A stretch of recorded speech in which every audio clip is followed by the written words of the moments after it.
गुरुर्ब्रह्मा गुरुर्विष्णु गुरुर्देवो महेश्वरः गुरु साक्षात् परब्रह्म तस्मै श्री गुरवे नमः।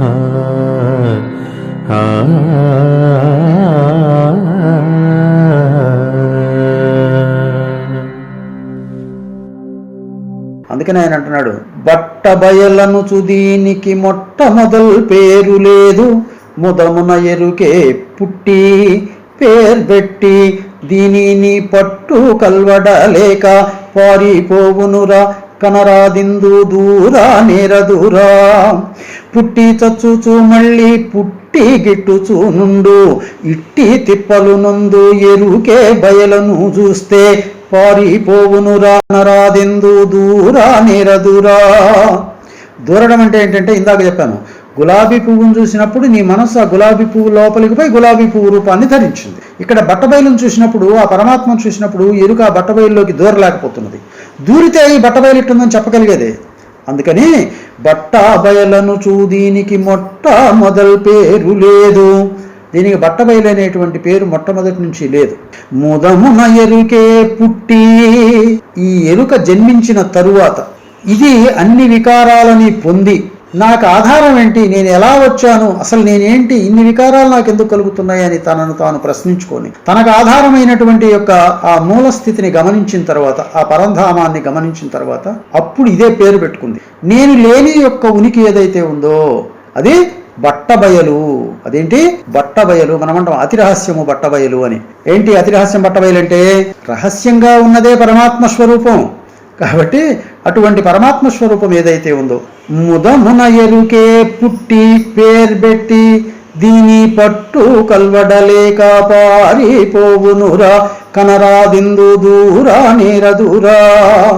ఈ ఎరుకే పుట్టిన తర్వాత, తనకు జ్ఞానం తెలిసిన తర్వాత, నేను దీనిని తెలుసుకోవాలి అని తపనబడి దాన్ని తెలుసుకుంటానికి ప్రయత్నం చేసి అది దానికి అర్థం కాక తానే లేకుండా పోయింది.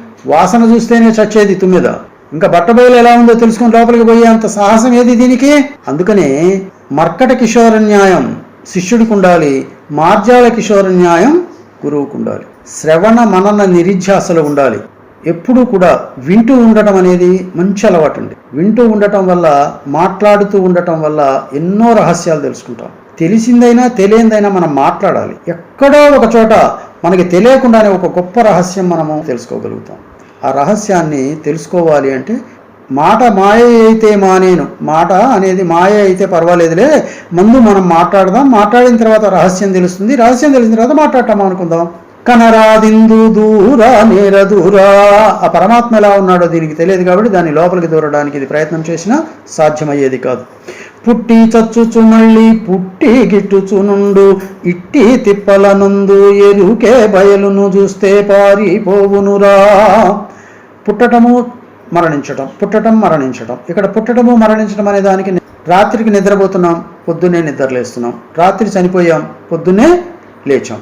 ఇంకోటి, ఇప్పుడు మనం మాట్లాడిన తర్వాత ఆగిపోయాం. మాట పుట్టింది, మాట చచ్చిపోయింది. శబ్దం పుట్టింది, శబ్దం చచ్చిపోయింది. శబ్దం పుట్టినా శబ్దం చచ్చినా, నువ్వు పుట్టినా నువ్వు చచ్చినా, ప్రపంచం పుట్టినా ప్రపంచం చచ్చినా ఉండేది బయలే. ఇది గుర్తుపెట్టుకున్నట్టయితే, ఇట్టి తిప్పలు నందు ఎరుకే బయలును చూస్తే, ఈ పుట్టి చచ్చేవన్నీ ఏంటి? శబ్దము, స్పర్శ, రూపము, రసము, గంధము. ఈ పంచతన్మాత్రలే పంచభూత సృష్టికి కారణం. కాబట్టి ఈ పంచభూత ప్రకృతి అయినటువంటి ఈ యొక్క సృష్టి మొత్తము కూడా ఈ తన్మాత్రాంశాల మీదనే ఆధారపడి నడుస్తుంది. ఈ 5 తన్మాత్రలు నీకు దేనివల్ల ఏర్పడ్డాయి? త్రిగుణాల వల్ల ఏర్పడ్డాయి. త్రిగుణాలు దేనివల్ల ఏర్పడ్డాయి? బ్రహ్మయందు ఉన్నటువంటి మాయాస్వరూపమైనటువంటి యొక్క శరీరం వల్ల ఏర్పడ్డాయి. అందుకని నీవు ఒక్కొక్కటి వెనక్కి వెళ్తూ ఆ శరీరాన్ని చూసి, ఈ మూలం లేనటువంటి గుర్తరిగే శరీరాన్ని కనుక ఎప్పుడైతే వదిలేస్తావో అప్పుడే పోతుంది. ఈ పుట్టి చచ్చింది ఎవరిక్కడ? ఈ శరీరమే. ఈ ఎరుకే ఈ పరమాత్మని కనుక చూసింది అంటే, ఈ బయలును చూసింది అంటే పారిపోవునురా. ఇంకక్కడ నిలబడదు. ఈ ఎరుక మాయమైపోతుంది, ఈ జ్ఞానం అంతరించిపోతుంది. శరీరంలో 4 స్థాయిలు ఉన్నాయి. ఈ 4 స్థాయిలలో ఎరుక తనంతట తానే లేకుండా పోతుంది. నువ్వేమి ఎరుకని లేకుండా చేయాల్సిన పనే లేదు. ఏంటి ఆ 4 అంటే స్థూల శరీరము, సూక్ష్మ శరీరము, కారణ శరీరము, మహాకారణ శరీరం అని 4 శరీరాలు ఉన్నాయి కదా. ఈ 4 శరీరాలలో స్థూల శరీరం మనకు కనిపిస్తూ ఉంది. సూక్ష్మ శరీరం పంచ జ్ఞానేంద్రియాలు, పంచ కర్మేంద్రియాలు, పంచ తన్మాత్రలు, మనస్సు, బుద్ధి, చిత్తం, అహంకారం, ఈ 19 తత్వాలతో ఉన్నటువంటిది సూక్ష్మ శరీరం. కారణ శరీరంలో ఈ 4 సపరేట్ అవుతాయి. అందుకని మనస్సు, బుద్ధి, చిత్తం, అహంకారం ఇది కారణ శరీరం. ఇవన్నీ కూడా ఆత్మ యొక్క సత్తా పనిచేస్తేనే ఇవన్నీ పనిచేస్తాయి. అందుకని ఈ 3 శరీరాలు జడాలని, ఈ 3 శరీరాల పైన 4వ శరీరంలో ఉన్న అది ఎరుక అని చెప్పారు. ఇక్కడ ఇంకో చిన్న కీలకం ఏంటంటే ఈ 3 శరీరాలలో ప్రాణము, వాయువు 2 సంచరిస్తాయి. అందుకని మనస్సు సంచరిస్తుంది. స్థూల శరీరంలో ఆగ్నేయ చక్రం వరకు, అంటే ఈ కనుబొమ్మల దగ్గర నుంచి కింది భాగంలో నుండి ఇంతవరకు శ్వాస నడుస్తుంటుంది. అంటే ఈ యొక్క వాయు సంచారం ఉంటుంది. ఈ వాయు సంచారంతో పాటు ప్రాణ సంచారం ఉంటుంది. ఊపిరితిత్తులాడితే గుండె కొట్టుకుంటుంటుంది, అన్నీ ఉంటాయి. సూక్ష్మ శరీరంలోకి పోయిన తర్వాత అక్కడ సూక్ష్మ శరీరంలో ఈ వాయు సంచారం ఉండదు. ప్రాణము, వాయువు కలిసి ఏర్పాటు చేసినటువంటి వైబ్రేషన్స్ ఉంటాయి. ఆ ప్రాణము యొక్క ప్రకంపనలతోటి ఈ సూక్ష్మ శరీరం పోషింపబడుతూ ఉంటుంది. కారణ శరీరంలో కూడా నామమాత్రమైనటువంటి యొక్క ఈ ప్రకంపనల యొక్క ప్రభావం ఉంటుంది, కానీ అది నిద్రపోతుంది, అక్కడ పనిచేయదు. మహాకారణంలోకి వెడితే ఈ ప్రాణం పనిచేయదు. మరి ఏముంది? శుద్ధమైనటువంటి ప్రాణశక్తి ఉంది. ఈ భౌతిక ప్రాణశక్తి లేదు, శుద్ధ ప్రాణశక్తి ఉంది. ఈ శుద్ధ ప్రాణశక్తి వాయు సంయోగాన్ని ఇక్కడ కోల్పోయింది. అంటే ఈ ప్రాణ సంయోగం, ఈ భౌతిక ప్రాణ సంయోగాన్ని కోల్పోయింది ఈ జ్ఞానం. అందుకని ఇక్కడ ఏమన్నాడంటే అన్నపు సూక్ష్మాంశంబు మనస్సు తన్నుగా ప్రాణంబే నీరు, ఈ ప్రాణస్వరూపమైనదే నీరు. ఈ 2 ఎప్పుడైతే కలవవో నాడే సున్న సుమి ఎరుక మాట, అక్కడ ఎరుక పనిచేయదు. అందుకని దానిని సమాధి స్థితి అంటారు. ఆ సమాధి స్థితిలో 4వ శరీరమైనటువంటి చోట నీవు ఈ యొక్క ఎరుకను సహజంగానే వదిలిపెట్టేస్తావు. గాఢ నిద్రలో, మరణంలో, మూర్ఛలో, సమాధిలో దీన్ని వదిలేస్తావు. అందుకని చెప్పి మనస్సు పనిచేయదు అక్కడ. ఇక్కడ నువ్వు తెలియవలసినటువంటి కీలకం ఏంటంటే మనస్సుకి సహజంగానే పనిచేయని లక్షణం ఉంది, మనస్సుకు సహజంగానే శరీరం నుంచి వేరుపడే లక్షణం ఉంది, మనస్సుకు సహజంగానే శరీరంతో కూడుకొని ఉండే లక్షణం ఉంది. జాగ్రత్త అవస్థలో ఇప్పుడు మనము మనస్సు, శరీరం అన్ని కూడుకొని ఉన్నాం. స్వాప్నిక అవస్థలో కారణ శరీరంలో ఉన్న మనస్సు సపరేట్ అయిపోయి సూక్ష్మ శరీరానికి సాక్షిగా నిలబడి కళను చూస్తుంటుంది. గాఢ నిద్రావస్థలో మనస్సు చోటనే ఉంటుంది, కానీ బుద్ధి యొక్క సత్తాతోటి కలిసి ఉండదు. అందుకని చెప్పి నిద్రపోతుంది. నువ్వు జాగ్రత్త అవస్థలో ఉండాలి అంటారు. షోడశి మంత్రం యొక్క గొప్పతనం అదేనండి. షోడశిలో 4 భావాలు ఉన్నాయి. ఈ 4 భావాలు 4 4 16 అవస్థలని నువ్వు జాగ్రత్తగా చూడాలి. ఈ 3 3 4 12 అవస్థలు పోయినాయి. ఇక్కడ 4వ దాంట్లో ఒక 4 అవస్థలు ఉన్నాయి. జాగ్రత్త అంటే తురీయములో జాగ్రత్త, అంటే బుద్ధితో నీవు కలిసి ఉండాలి, ఈ మనస్సు దాంట్లో కలిసి ఉండాలి. తురీయములో జాగ్రత్త, తురీయములో స్వప్నము. తురీయంలో ఏముంది? స్వప్నం కంటానికి తురీయంలో ఉన్నటువంటి పరమాత్మ చైతన్యమే ఉంది, ఆ చైతన్యాన్ని చూడాలి, కాబట్టి అదే స్వప్నం. తురీయంలో సుషుప్తి, దాని యందే ఉండి దానిలాగానే ఉన్నానని భావించి దాని యందే స్టేబుల్గా ఉండాలి. తురీయంలో తురీయావస్థ అంటే ఏంటి? పరాకాష్ఠ స్థితి అనమాట. ఆ చైతన్యమే నేను, కాబట్టి ఇంకేమీ లేదు అనేటువంటి స్థితికి వెళ్ళిపోవాలి. అక్కడ మళ్ళీ తురియాతీతమైనటువంటి స్థితి గురువు చెప్తాడు. ఆ తురియాతీత స్థితిలో ఏముంది? ఇక్కడ దాకా బుద్ధి అన్నా ఉంది, అక్కడ బుద్ధి లేదు, కేవల చిత్తం ఉంది. ఆ కేవల చిత్తం ఏం చేస్తుంది అంటే బ్రహ్మస్వరూపమైన ఎరుక యొక్క చలనాన్ని దేని యందు జరుగుతున్నదో చూస్తుంది. ఎందుకు ఈ మార్గం చెప్పారండి గురువు గారు అంటే, ఎక్కడికక్కడ నీ ఆలోచనని తగ్గించడానికి ప్రయత్నం చేశారు. నువ్వు కష్టపడద్దు, ఆ స్థానాన్ని గుర్తుపెట్టుకో, ఇది లేకుండా పోతుంది అని చెప్పారు. అందుకని సహస్రారంలో ఉన్నటువంటి యొక్క 4వ శరీరంలో మీరు మనస్సును పెట్టి గమనిస్తూ ఉండండి. క్రమేణా మీరు ఏకాగ్రతకు వస్తారు. ఆ తర్వాత అది లేకుండా ఎట్టబోయే మార్గం నేనున్నాను కదా, చెప్తాను ఈజీగా. అసలు అక్కడి నుంచి వెంటనే అవాయిడ్ అయిపోయి మీరే చెప్తారు, నాన్న నేను ఇక జన్మకి రాను, ఇక నేను పుట్టను, ఇంకా ఇంతటితోటి ఈ జన్మను నేను చాలించేస్తున్నానని మీరే చెప్తారు. అందుకని ఆయన అన్నాడండి, ఏమని చెప్పాడు? పుట్టి చచ్చుచు మళ్ళీ పుట్టి గిట్టుచునుండు ఇట్టి తిప్పలు నందా ఎరుకే బయలును చూస్తే పారిపోవునురా కనరాదెందు దూరా నేరదురా. ఆ ఎరుకకి ఈ బయలుని చూపించాలి. ఈ ఎరుకతో ఈ బయలుని చూస్తే ఏమీ జరగదమ్మా. కాబట్టి మన ఆలోచనలు, మన కర్మలు మనము వదులుకోలేకపోతున్నాం. మనం వాటి నుంచి దూరమయ్యి నిజమైన పరమాత్మలోకి రాలేకపోతున్నాం. అచల సాంప్రదాయం ఎంత గొప్పదో, అన్ని సాంప్రదాయాల కంటే ఎంత మహోత్కృష్టమైనటువంటి యొక్క స్థితి దీనికి ఉన్నదో మనము దానిని పట్టుకుంటానికి ప్రయత్నం చెయ్యలేకపోవటం వల్ల మనం ఆ సాంప్రదాయకులమని పేరైతే చెప్పుకుంటున్నాం, కానీ దాని యొక్క అనుభూతిని మనము పొందలేకపోతున్నాం, ఇంకొకరికి ఇవ్వలేకపోతున్నాం. వడ్లన్నీ ఒక రకాలే ఉంటాయండి, కానీ వడ్లల్లో ఉండేటువంటి మార్పుని కనుక్కోవడానికి ప్రయత్నం చేయాలి కదా. ఆ మార్పుని కనుక్కున్నప్పుడే దానికి నంబర్లను, మొలకొలకులను, అంశాలను, లేకపోతే బంగారు తీగలను ఒక పేరు పెడతాం. అట్లానే మనుషులందరూ ఒకటిగానే ఉంటారు. ఆ మనుషులలో శ్రేష్టమైనటువంటి మనస్సు కలిగినటువంటి వాడు ఎవడంటే సూక్ష్మంగా తను ఎలా సహజంగా వేరుపడుతున్నాడో తను తెలుసుకోవాలి. ఆ గాఢ నిద్రలో ఈ మనస్సు ఈ శరీరం నుంచి ఎలా వేరుపడుతున్నదో నువ్వు దానిని గమనించేటువంటి శక్తి సామర్థ్యాలు నీకున్నాయి. దానిని గమనించటమే షోడశి లక్షణం. ఆ షోడశిని గమనించి నువ్వు ఆ షోడశిని గనక తెలుసుకొని షోడశిని వదిలిపెట్టాలి. అప్పుడు పరిపూర్ణమైనటువంటి ద్వాదశి మిగులుతుంది. ఆ షోడశిని వదిలిపెట్టేటప్పుడు ఉండేటువంటి 4 అవస్థలు ఉన్నాయి. దానినే స్థూల ద్వాదశి, సూక్ష్మ ద్వాదశి, కారణ ద్వాదశి, మహాకారణ ద్వాదశి అని 4 పేర్లు పెట్టారు. ఈ శరీరాలను వదిలిపెట్టిపోయేటువంటి స్థితి అక్కడ ఎలా ఉందో దానిని గురించి చెప్పేదే ద్వాదశి. ఎరుకే బయలును చూస్తే పారిపోవునురా. కాబట్టి అక్కడ మనస్సు శూన్యమవుతుంది. కనరాదెందు దూరా నేరదురా.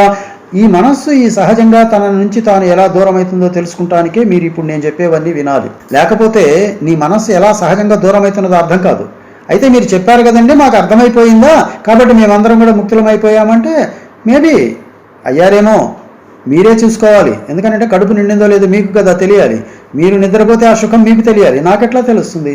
కాబట్టి మీరు నిద్రపోయి నేను సుఖంగా ఉన్నానని మీరు అనుకుంటే ఓకే, లేదు అనుకుంటే ఎప్పుడు ఈ శరీరం తోచిందో అప్పుడు వెంటనే నా అవసరం నీకున్నట్లే దాన్ని మళ్ళీ మళ్ళీ మళ్ళీ మళ్ళీ విని నువ్వు దాన్ని రహితం చేసుకునేదాకా ప్రయత్నం చేయాలి.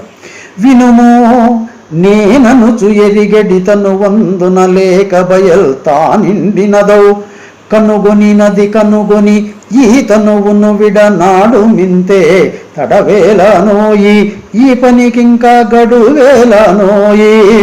అనుమానముంటే నీవరయోమో శివరాములను దీక్షితులు చేసే నచల గ్రంథమునంతా తడవేలనోయి ఈ పనికింకా గడువేలనోయి. ఇప్పుడు నేను నేను అని తెలుసుకుంటున్నటువంటి యొక్క తనువేది మహాకారణ స్థితి. మహాకారణంలో ఉన్నటువంటి ఆ శరీరమే ఇదిగో ఇవన్నీ తెలుసుకొని నేను నేను నేను నేను అంటున్నది కారణ శరీర సహాయంతో. కాబట్టి వినుము నేననుచు ఎరిగెడి తను వందున లేక బయల్తా నిండినదౌ కనుగొనుమది. నువ్వు ఎక్కడ ఉండి ఏ శరీరముతో ఉండి నేను నేను నేను నేను అని అంటున్నావో ఆ మహాకారణ శరీరంతో కూడినటువంటి ఈ జ్ఞానం ఎక్కడుందో అక్కడే బయలుంది. అందుకని నీవు ఎక్కడ పుట్టావో నీకు తెలిస్తే నువ్వు లేకుండా పోతావు అని రమణ మహర్షి చెప్పాడు. నీవు ఉన్న చోటు నువ్వు తెలియాలి, నీ మనస్సు పుట్టిన చోటు నీకు తెలియాలి. కాబట్టి అది తెలిస్తే నువ్వు లేకుండా పోతావు అని చెప్పాడు. ఎక్కడది? మహాకారణ స్థితిలో ఉండి మహాకారణంగా వర్తించకుండా మహాకారణానికి అతీతంగా ఉన్నటువంటి యొక్క ఆ పరబయలు ఏదైతే ఉన్నదో దానిని చూసినప్పుడు మహాకారణంలో ఉన్న ఎరుక లేకుండా పోతుంది. అప్పటిదాకా పోగొట్టుకుంది ఏంటి? స్థూలము, సూక్ష్మము, కారణము అనే ఈ 3 శరీరాలు పోగొట్టుకున్నాం. కానీ మహాకారణం అలానే ఉంది. అంటే అసలైనటువంటి యొక్క పాము ఇంకా అక్కడే ఉంది. పొరలు పోయినాయి, పాము చావలే. ఇప్పుడు ఆ మూలం లేని గుర్తెరిగే శరీరము లోపల కూడా ఈ పరమాత్మ ఉన్నాడు. శరీరానికి బయట ఉన్నాడు, శరీరం అంతటా వ్యాప్తమై ఉన్నాడు. ఈ శరీరానికి లోపల ఉన్నాడు, ఈ శరీరానికి బయట ఉన్నాడు, ఈ శరీరము నిండా కూడా నిండి ఉన్నాడు. తనువును విడనాడు మింతే తడవేలానోయి. బయలు నిండి ఉంది అంతటా. కనుగొని ఈ తనువును విడనాడు మింతే. ఈ మూలం లేని గుర్తెరిగే శరీరమైనటువంటి ఏ శరీరం ద్వారా ఈ సృష్టిని నువ్వు తెలుసుకుంటున్నావో ఆ శరీరాన్ని ఆ బయలులో వదిలేసి శరీరం లేకుండా పోతుంది. తడవేలానోయి. ఇంకా ఆలస్యం ఎందుకు? ఇప్పుడు గురువు గారి ద్వారా నువ్వు ఆ మాట విన్నావో అప్పుడే నువ్వు దానిని మొదలుపెట్టాలి. ఈ పనికింకా గడువేలానోయి అనుమానముంటే నీవరయోము శివరాములను దీక్షితులు చేసే అచల గ్రంథమునంతా. నేను చెప్పినటువంటి మాటలలో నీకెక్కడ అనుమానం వచ్చినా దీని పరిష్కార గ్రంథం ఏంది అని అంటే శివరామ దీక్షితుల వారు చేసినటువంటి అచల గ్రంథం, దీక్షితీయము అని పిలువబడుతున్నది. దీక్షితీయము అని చెప్పబడేటువంటి అచల గ్రంథాన్ని గనక నువ్వు పరిశీలన చేస్తే ఇక్కడ గురువులు ఏం చెప్తున్నారు, దీక్షితుల వారు ఏం చెప్పారు, నీకు స్పష్టంగా అర్థమవుతుంది. అదే పరిష్కార గ్రంథం, జడ్జిమెంట్ అది. కాబట్టి ఈ పనిని చేయడానికి ఇంకా ఎందుకు నువ్వు గడువు పెట్టుకుంటున్నావు, ఇంకా ఎందుకు ఆలోచన చేస్తున్నావు? దేహాకారముగానిది అహంభావంబులేనిది అఖిల జగంబులుదా సోహం సోహం వని నను మోహము చెందనిది బయలు మొదలు ఎరుగా వలెరా ఎరిగిన ఎరుక తుదకరుగా వలెరా కోహం కస్త్వం వాని కూతాలు ఊసేటి దేహి దేహములాను తెలియానిది బయలు మొదలెరుగా వలెరా ఎరిగిన ఎరుక తుదకరుగా వలెరా. ఈ బట్టబయలు అనేటువంటిది, పరమాత్మ అనేటువంటిది దేహరూపంగా ఉన్నటువంటిది కాదు, అహంభావం లేని లేనిది. ఎందుకని? దేహం లేదుగా, దేహమే అహం, దేహం ఉంటేనే అహం ఉంటుంది. ఈ ఎరుక నేను అనాలి అంటే శరీరం ఉండాలి, శరీరము లేనటువంటిది కాబట్టి ఆ పరమాత్మ, అక్కడ పరమాత్మలో అహంకారం లేదు. లేనిది అఖిల జనంబులుదా సోహం సోహం వనినను స్యో అహం, ఏదైతే అహమని పిలువబడుతున్నదో అదే నేను, అదే నేను, అదే నేను అని ఇంత జనం కొట్టుకుంటున్నప్పటికీ కూడా మోహము చెందనిది బయలు. ఈ బట్ట బయలు ఎప్పుడు కూడా ఇదిగో వీళ్ళు అంటున్నటువంటి ఆ సోహమే ఒకవేళ నేనేమో అని అనుకోలే, ఎందుకంటే దానికి అంతఃకరణ లేదు, శరీరము లేదు కాబట్టి. మొదలెరుగా వలెరా ఎరిగిన ఎరుక తుదకరుగా వలెరా. కాబట్టి నీ మొదలెక్కడుందో నువ్వు తెలుసుకో, చెట్టు యొక్క తల్లి వేరు ఎక్కడుందో, దేని ఎందుందో తెలుసుకో, దేని ఎందుందో తెలుసుకొని చెట్టుని చెట్టు వేరుని వదిలిపెట్టు, దేని ఎందుందో దానిని ధ్యానం చేయి. కాబట్టి మొదలెరుగా వలెరా ఎరిగిన ఎరుక తుదకరుగా వలెరా. నీ మూలాన్ని నువ్వు తెలుసుకొని, నువ్వు దేనందున్నావో తెలుసుకొని నిన్ను నువ్వు మర్చిపో, దాన్ని చూస్తేనే నువ్వు మర్చిపోతావు. కోహం కస్త్వం వాని కూతాలు గూసేటి, కో అహం నేనెవరిని, కహాస్త్వం నీవెక్కడ ఉన్నావు, నేనెవరిని, నువ్వెక్కడున్నావు, ఇదంతా ఏంటి ప్రపంచమంతా అని ఎవరైతే ప్రశ్న వేసుకుంటూ ఈ శరీరంతో ఎతుకుతూ ఉన్నారో, దేహి దేహములాను, అహమే దేహం, స్త్వం అది నీవు, ఏది లోపల ఉన్నటువంటి యొక్క అజ్ఞానం, నీవు నేను అని చెప్పుకునేవి ఈ శరీరము, ఈ జ్ఞానమే. కాబట్టి ఈ శరీర జ్ఞానాలు ఏవైతే ఉన్నాయో ఈ రెండూ లేకుండా పోయేటువంటి యొక్క మార్గం ఏదైతే ఉందో, తెలియనిది బయలు, ఈ యొక్క ఎరుకని కానీ ఈ దేహాన్ని కానీ ఈ రెండింటిని ఎరుగనటువంటి యొక్క పరమాత్మ స్వరూపమైనటువంటి పరబయలు ఏదైతే ఉందో, మొదలెరుగా వలెరా ఎరిగి ఎరుక తుదకరుగా వలెరా. ఆ పరమాత్మ యొక్క ఉనికి ఏంటో, ఆ పరమాత్మ ఎలా ఉందో ఈ యొక్క ఎరుక తెలుసుకొని ఈ ఎరుక తానే లేకుండా పోవాలి. ఏ వస్తువు చేతను దానావిర్భవమందు దేహమను తరువరయన్ ఆ వస్తువే దానికది విత్తై వెలయును దాన్ని సాక్షి ద్రష్టాని కనుమి ఎరుక అదే స్పష్టము వినుమి భావించి చూడు మీ బట్ట బయలునో భూమి ఈ విత్తు చెట్టున్న దరయాదా విత్తునే ద్రష్టాని కనుమి ఎరుక ఇదే స్పష్టము వినుమి. దేహం అనే ఈ చెట్టుని కనుక నువ్వు తెలుసుకోవాలి అనేటట్టయితే, ఏ వస్తువు చేత ఈ చెట్టు పుట్టిందో అంటే ఈ శరీరం పుట్టిందో ఆ వస్తువే దానికి విత్తై వెలయును. ఏ వస్తువు వల్ల పుట్టిందో ఆ వస్తువే ఇదిగో ఈ దేహం అనేటువంటి చెట్టుకి విత్తనం. తాన్ని సాక్షి ద్రష్టాని కనుమి, దానిని నువ్వు సాక్షి అనాలి, దానిని నువ్వు ద్రష్ట అనాలి. ఎరుక ఇదే స్పష్టము వినుమి, దీనినే మనం ఎరుక అంటున్నాం. భావించి చూడుము, ఇప్పుడు భావనతోటి పరమాత్మని చూడు. చెప్పిన మాట మనసులో జీర్ణించుకొని పోయి నిద్ర లేపితే నువ్వు ఆ మాటని నాకు చెప్పేటట్టు ఉండాలి, ఆ మాటనే నీ మైండ్లో ఉండాలి. అందుకని ఏ వస్తువు చేతను తానావిర్భవం పొందే దేహమను తరువరయన్ ఆ వస్తువే దానికి విత్తై వెలయును దాన్ని సాక్షి ద్రష్టాని కనుమి. ఇప్పుడు దీనిని నేను సాక్షిని ఎలా కనుక్కుంటాను అని అంటే, ఈ దేహాన్ని తయారు చేసినటువంటి వస్తువు ఎవరు? మూలము లేని గుర్తెరిగే శరీరమైనటువంటి జ్ఞానం.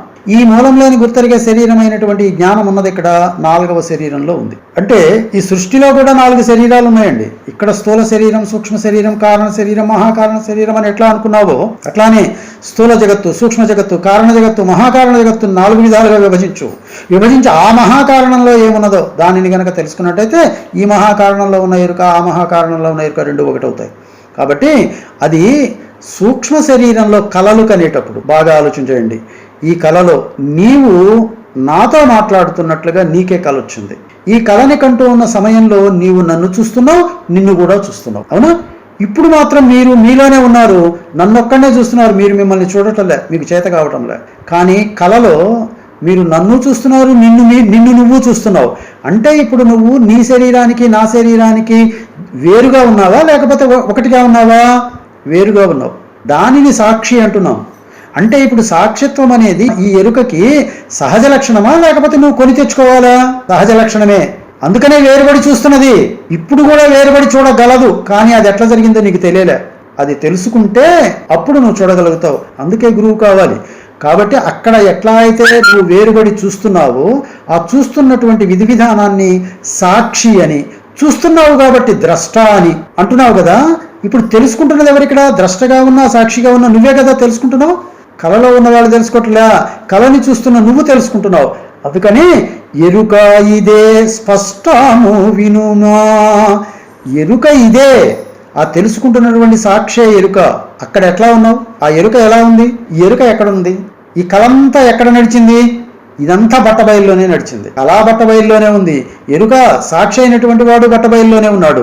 వీడు కారణ శరీరంలో ఉండి సూక్ష్మ శరీరాన్ని చూస్తున్నాడు, అందుకని వేరై ఉన్నాడు. ఇక్కడ ఎంత స్పష్టంగా నీకు తెలిసిందో సూక్ష్మ శరీరంలో, కారణ శరీరంలో ఉన్న స్థితిని నీవు మహాకారణంలో ఉండి చూడాలి, తురీయంలో ఉండి మహాకారణాన్ని చూడాలి. ఎక్కడికక్కడే స్థూల శరీరము సూక్ష్మ శరీరానికి స్థూల శరీరమైంది. సూక్ష్మ శరీరాన్ని చూసేటప్పుడు కారణ శరీరానికి సూక్ష్మ శరీరం స్థూలమవుతుంది. అట్లానే నువ్వు మహాకారణంలో ఉండి చూసేటప్పుడు కారణ శరీరం నీకు స్థూలం కావాలి. తురీయంలో ఉండి చూసేటప్పుడు తురీయానికి ఈ మహాకారణ శరీరం స్థూల శరీరం కావాలి. ఇలా నువ్వు ఎప్పుడైతే చూస్తావో దానినే జాగ్రత్తలో జాగ్రత్త, జాగ్రత్తలో స్వప్నము, జాగ్రత్తలో సుషుప్తి, జాగ్రత్తలో తురీయం. అట్లానే స్వప్నంలో జాగ్రత్త, స్వప్నములో స్వప్నము, స్వప్నములో సుషుప్తి, స్వప్నములో తురీయం. అట్లానే సుషుప్తిలో జాగ్రత్త, సుషుప్తిలో స్వప్నము, సుషుప్తిలో సుషుప్తి, సుషుప్తిలో తురీయము, తురీయములో జాగ్రత్త, తురీయములో స్వప్నము, తురీయములో సుషుప్తి, తురీయములో తురీయం. ఎందుకు చెప్పారు ఇన్ని? ఇక్కడ నువ్వు తెలుసుకోవాల్సినటువంటి ఒక కీలకమైన నడక ఉంది. అసలు నీ సూక్ష్మ శరీరంలో జరుగుతున్నది ఏదో నీకు అర్థమైతే కారణ శరీరంలో కూడా ఇదే జరుగుతుంది. ఏ కాళ్లతోటైతే నువ్వు నడిచి నా ఇంటి దాకా వచ్చావో అదే కాళ్లతోటి నడిచి నీ ఇంటి దాకా పెడతావు. ఈ నడకకి పేరు గురుపాదములు అని. నువ్వు కారణ నుంచి సూక్ష్మానికి ఎలా వచ్చావో సూక్ష్మం నుంచి స్థూలానికి ఎలా వచ్చావు, అట్లానే స్థూలం నుంచి సూక్ష్మంలోకి వెళ్ళగలవు, సూక్ష్మంలోంచి కారణానికి వెళ్ళగలవు, కారణం నుంచి మహాకారణానికి వెళ్ళగలవు, మహాకారణంలోంచి బట్టబయల్లోకి వెళ్ళగలవు. ఈ నడక తెలియటం అనేటువంటిదే గురుపాద పద్మములు అంటారు. ఈ పాదపద్మాలు ఎక్కడున్నాయి? గుళ్ళోకి వెళ్ళినప్పుడు శటకోపరం పెడతారు కదా మీకు నెత్తిన. ఆ శటకోపరం మీద 2 పాదాలు ఉంటాయి. శటకోపరం ఎందుకు పెడతారో తెలుసా మీకు? శటకోపరంలో ఒక 2 అంగుళాల ఎత్తున ఒక చిన్న చెక్క ముక్క పెట్టి దాని మీద ఒక పువ్వు పెట్టామనుకోండి, దాని బయట ఇంకొక పువ్వు పెట్టారనుకోండి, బయట ఉన్న పువ్వు తొందరగా వాడిపోతుంది, శటగోపురం లోపల పెట్టిన పువ్వు వాడిపోతుంది. ఎందుకని? అక్కడ శక్తి ఉత్పన్నమవుతుంది. అంటే ఇప్పుడు శటగోపురం లోపలేముంది?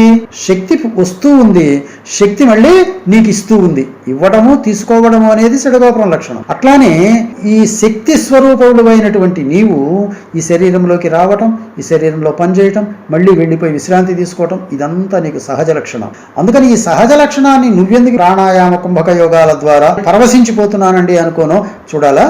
అందుకని ఆయన అన్నాడు, కర్మ జ్ఞాన యోగాలు 2 గొప్పవే. కర్మ వల్ల కొన్ని కోట్ల జన్మలు పడతాయి, జ్ఞానం వల్ల ఇప్పుడు నేను చెబుతూ ఉండగానే కలలో ఇలా జరిగింది, నేను సాక్షిగా ఉన్నానని నిన్ను నువ్వు చూసుకోగలుగుతున్నావు. ఇప్పుడు కలలో జరిగిన సంఘటనని గుర్తు చేసుకొని నువ్వు రిమైండ్ చేసుకోగలుగుతున్నావు. ఇదే నువ్వు ధ్యానం ద్వారా తెలుసుకోవాలి అంటే కనీసం ఒక 500 సంవత్సరాలు నువ్వు తపస్సు చేసినా ఇది నీకు బోధపడదు. ఈ సూక్ష్మతని తెలపడానికే గురువు కావాలి. అందుకనే ద్రష్ట అని కనుమి, ఎరుక ఇదే స్పష్టము వినుమి. దీనినే ఎరుక అంటున్నాం. దేన్నైనా తెలుసుకోగలది ఎరుక. భావించి చూడు మీ బట్ట బయలును భూమి ఈ విత్తు చెట్టున్న ధరయాదు విత్తునే ద్రష్టాని కనుమి. భూమిలో ఒక ఇత్తనం వేసావనుకో, ఆ భూమికి తెలుసా ఇది ఫలానా ఇత్తనం అని? పోనీ ఆ భూమి ఆ ఇత్తనంలో నుంచి వచ్చిన చెట్టునేమన్నా గుర్తించిందా ఈ భూమి? అట్లానే ఈ కళ ఎలా వచ్చిందో అలానే పోయింది. కళను చూస్తున్న నువ్వెలా వచ్చావో నువ్వు అలానే పోయావు, కానీ ఈ బట్టబయలు మాత్రం అలానే ఉంది. ఇత్తనము ఈ చెట్టు ఉన్నది భూమి ఎట్లా తెలుసుకోకుండా ఉందో ఆ పరమాత్మ అట్లానే ఉందని తెలుసుకొని ద్రష్టాని గనుమి. ఎవరి ద్రష్ట? ఎరుకే. ఇదే చూడాలి ఇప్పుడు బట్టబయలుని, దీంతోటే ఈ జగత్తుని తెలుసుకోవాలి. ఈ ఎరుకే స్పష్టము వినుమి. ఎరుకే ద్రష్ట కాబట్టి అన్ని కర్మలకి నీవే కారణం. భగవంతుడు నీకు కర్మలు ఇవ్వలేదండి. భగవంతుడు నీ కర్మలని రాయటంలో మన వాళ్ళు ఏమంటారు, బ్రహ్మదేవుడు వాడి నొసటన రాశాడండి అంటారు. బ్రహ్మదేవుడు నీ నొసటన రాయలే. నువ్వు ఎలా బ్రతకాలనుకుంటున్నావో, ఎలా ఉండాలనుకుంటున్నావో, ఎంత అందంగా ఉండాలనుకుంటున్నావో, ఎంత కురూపిగా ఉండాలనుకుంటున్నావో ఇవన్నీ కూడా నీవే రాసుకుంటున్నావు. నీ ఆలోచనల వల్లనే, నీ భావనల వల్లనే, నీ మననం వల్లనే ఆ ఫలితాలని వచ్చే జన్మలో ఆ విధంగా అనుభవిస్తూ ఉన్నావు. ఇప్పుడు ఈ మనస్సే లేదు, ఆలోచించేదెవరు, కోరుకునేదెవరు, సంకల్పించేదెవరు? కాబట్టి సంకల్పము చప్పున నిస్సంకల్పము నెరిగితే దేనిలో అయితే ఇది ఉందో దాన్ని గుర్తుపెట్టుకుంటే ఇది లేకుండా పోతున్నది. కాబట్టి నీవేం చేయాలి? ఏ పరిపూర్ణము మేనికి లోపల వెలి నిండియుండు లోపము లేకన్ ఆ పరిపూర్ణమే జగతికి లోపల వెలి నిండియుండు దానిలోనే ఉన్నవిరా పై రెండెవ్వి లేని వెన్నకురా. ఈ పరిపూర్ణ బోధచే పై ప్రపంచ శరీర రూపములెడబాపుము మీ పట్లానే దానిలోనే ఉన్నవిరా పై రెండెవ్వి లేని వెన్నకురా. ఏ పరిపూర్ణము మేనికి లోపల వెలి నిండియుండు. బయలు బయలు అని ఏ పరిపూర్ణాన్ని అంటున్నావో ఆ పరిపూర్ణము శరీరము లోపల ఉంది, శరీరము బయట ఉంది, శరీరం అంతటా కూడా నిండే ఉంది. లోపము లేకన్ అసలు సందు లేకుండా ఆ పరిపూర్ణమే జగతికి లోపల వెలి నుండు. ఏ పరిపూర్ణం ఇక్కడ ఉందో ఆ పరిపూర్ణమే ఈ సృష్టికి లోపల ఉంది, బయట ఉంది, సృష్టి అంతటా కూడా ఉంది. దానిలోనే ఉన్నవీరా. ఈ కనిపించేటువంటి జగత్ అంతా కూడా దానిలోనే ఉంది. జగత్ అంటే పుట్టి చచ్చేవి. జా అంటే పుట్టటము, గతిహి అంటే నశించటం. పుట్టి చచ్చే ప్రతిదీ కూడా అంటే కనిపించి మళ్ళీ మాయమైపోయేటువంటి ప్రతి వస్తువు కూడా దాని యందే ఉన్నాయి. ఇది నీకు అర్థమైతే పై రెండెవ్వి లేని వెన్నకురా. పైనున్నటువంటి ఈ రెండు ఏవి? పైనున్నవి శరీరము, ఈ ప్రాణము, శరీరము, మనస్సు. ఇవి ఏవైతే ఉన్నాయో అంటే జీవుడు, దేహము అనేటువంటివి, ఈశ్వరుడు, బ్రహ్మాండము అనేటువంటివి ఏవైతే ఉన్నాయో ఇవి లేని వెన్నకురా. ఈ పరిపూర్ణ బోధాచే పై ప్రపంచ శరీర రూపము లెడబాపుమి ఇప్పట్లానే దానిలోనే ఉన్నవిరా. ఈ పరిపూర్ణ బోధచే, పరిపూర్ణ బోధ అని ఎందుకంటున్నాడంటే ఎరుకని నిరసించి ఎరుక లేని స్థితిని నీకు తెలియచెప్తున్నాడు ఆయన. అందుకని దీనిని పరిపూర్ణ బోధ అంటున్నాడు.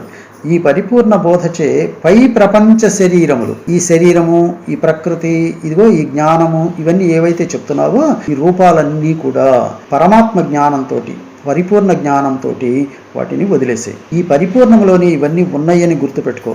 ఉన్నా కానీ వాటిని గుర్తించబాకు. ఈ పరిపూర్ణములో ఇవన్నీ ఉంటాయి, ఎక్కడికి వెళ్ళవు. కానీ వాటిని నువ్వు గుర్తించాల్సినటువంటి అవసరం లేదు. అవి ఉంటాయి, మళ్ళీ వెళ్ళిపోతాయి. ఎరుకనగా ఎరుగుట మరి మరుపనగా ఎరుక తనను మరచుట ఈ రెండెరుగనిదే బయలని నీవెరిగెరుకను మరపు ఇప్పుడే ఎరుక చేవిడరా విడచీతే పై మాటెరిగేదెవ్వడురా. ఎరుకే పరిపూర్ణమంచె ధీరించి వదరేవు పరిపూర్ణమైతే చూపారా బయలందు దాన్నెరుక చేవిడరా విడచీతే పై మాటెరిగేదెవ్వడురా. ఎరుక అంటే ఏంటి? ప్రతిదాన్ని తెలుసుకోవటమే ఎరుక. మరుపనగా ఎరుక తన్ను మరచుట. గాఢ నిద్రలో శరీరం ఏం తెలుసుకోలేదు కాబట్టి మరుపు అంటే శరీరం అని, ఎరుక అంటే జ్ఞానమని గుర్తుపెట్టుకున్నట్లయితే ఈ రెండెరుగనిదే బయలు. ఈ రెండు లక్షణాలు బయలుకు లేవు. అది శరీరము కాదు, పదార్థము కాదు, దానికి జ్ఞానము లేదు, కాబట్టి అది తెలుసుకోలేదు. కాబట్టి ఇప్పుడు నీవేం చేయాలి? బయలుని నీవెరిగి, బయలుని నువ్వు తెలుసుకో ఎలా ఉందో తెలుసుకొని బయలుని నీవెరిగే ఎరుకను, నిన్ను తెలుసుకుంటున్నటువంటి ప్రపంచాన్ని తెలుసుకుంటున్నటువంటి ఎరుకని, మరపును అంటే ఈ శరీరాన్ని, ఇప్పుడే విడరా, ఇప్పుడే వదిలిపెట్టు. అంటే ఈ ఎరుకని నేను కాదు, శరీరాన్ని నేను కాదు, మరి నేను పరమాత్మ అయినటువంటి పరబయలుని అని గురుముఖత తెలుసుకొని ఆ పరబయలుని మనస్సుని దాని యందుంచు. ఈ ఎరుక శరీరం రెండు లేకుండా పోతాయి. ఎరుకే పరిపూర్ణము ఎదిరించి వదరేవు. ఈ ఎరుకే పరిపూర్ణమని ఒకవేళ అంటావేమో, అట్లా అనడం అనేటువంటిది నీ అజ్ఞానానికి నిదర్శనమవుతుందే కానీ ఎరుక పరిపూర్ణం కాదయా అన్నాడు. ఎందుకు ఈ మాట అనవలసి వచ్చిందంటే, అద్వైతంలో శంకరాచార్యులు ఒక మాట చెప్పారు. పూర్ణమద పూర్ణమిదం పూర్ణాత్ పూర్ణముదచ్యతే పూర్ణస్య పూర్ణమాదాయ పూర్ణమేవావశిష్యతే అని. అది మనం పరిపూర్ణంలో కూడా చెప్తాము, కానీ అది చెప్పబడింది మాత్రము ఎరుకకే చెప్పారు. ఎందుకని చెప్పాడంటే, ఈ కనిపిస్తున్నటువంటి జగజ్జాలం అంతా కూడా ఒకే స్వరూపం కలిగినటువంటిది, అందుకని పరిపూర్ణం అన్నాడు ఆయన. అంటే ఏంటి? ఒకే మట్టితో ఇన్ని శరీరాలు ఏర్పడ్డాయి అని దాని భావన. పిండ బ్రహ్మాండాలన్నీ ఒకే పదార్థ నిర్మాణం కాబట్టి పదార్థము ఒకటే ఉంది, అది పరిపూర్ణంగా ఒకే వస్తువు. అట్లానే దీని లోపల ఉన్నటువంటి జ్ఞానం ఇంకోటి ఉంది, అది అందరిలో ఉన్న జ్ఞానం, అదే అనుస్యూతంగా అందరిలో ఉన్నటువంటి ఆ జ్ఞానమే సర్వం ఖిల్విద బ్రహ్మం అని చెప్పబడింది.